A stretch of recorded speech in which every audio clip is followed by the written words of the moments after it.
Welcome to my channel. Please don't forget to subscribe, like, share, and comment. In this math tutorial, we need to write this equation in the form y is equal to ax plus p squared plus q. Now we need to complete the square for us to be able to do that. Now before we complete the square on this side, we need to make sure that the coefficient of x squared is 1. So we're going to have y is equal to 3. So we factor out 3. Then we have x squared minus 2x plus 2.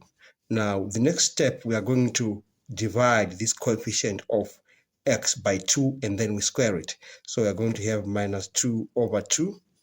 We square that, we are going to get 1.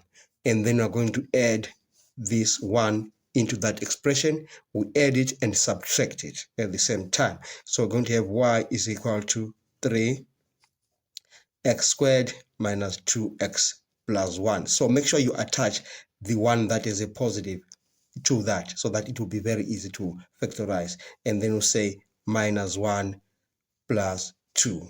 So the one with the minus 1 goes with the constant. Okay, now we are going to factorize this part in there. We are going to have y is equal to 3.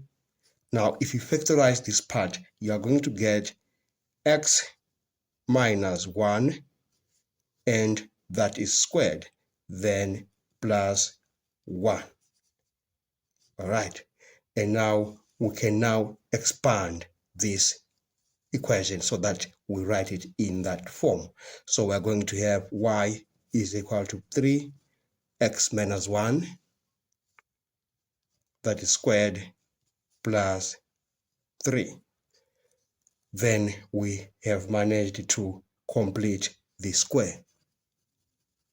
Thanks so much for watching. Please don't forget to subscribe, like, share, and comment. Enjoy your day.